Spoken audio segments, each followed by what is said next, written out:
Bonjour à tous, donc aujourd'hui on va faire une petite transvestigation de Brigitte Macron. Les doutes sont quand même assez forts dans la population, on entend souvent des gens s'exprimer, mais rarement dans les médias, et donc on va essayer de faire quelques vérifications.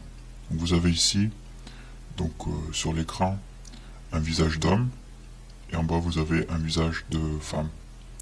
Comme vous pouvez le voir, le visage de femme a tendance à être très arrondi, tandis que celui de l'homme va être très taillé en fait, très carré. Et vous allez aussi avoir chez l'homme donc une glotte apparente. Maintenant, ce qu'on va faire, c'est qu'on va comparer ça avec Brigitte Macron. Si on regarde bien, on voit donc un visage très carré, on voit ça. Bon, sur le crâne, ça a été bien caché par des cheveux, hein.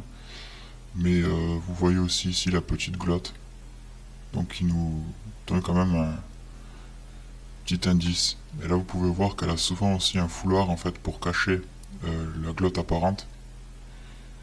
Et on va voir une autre photo.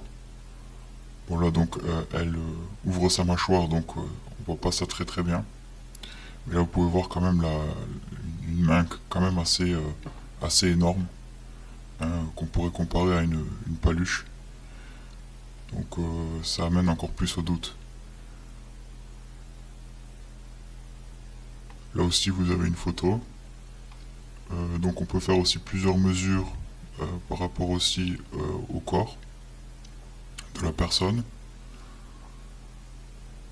Et on peut détecter aussi à ce niveau-là, quelque chose de bizarre, hein, qu'on pourrait appeler un éléphant.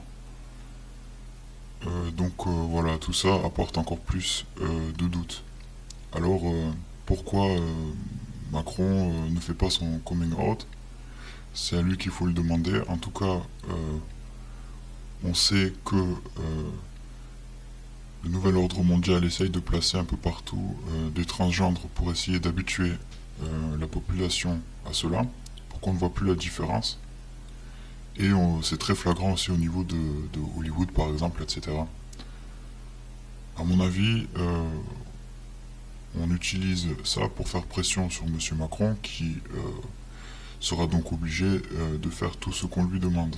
Donc c'est quelqu'un sur qui on peut faire pression par rapport à ça. Donc il est important que cette chose se sache aussi, pour qu'il puisse faire son programme librement et que les puissances médiatiques ne puissent pas faire pression sur lui par rapport à sa femme, si on peut dire ça.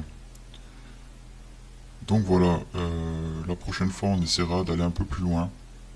Et pour l'instant il nous manque des photos, mais on peut faire aussi une analyse des omoplates.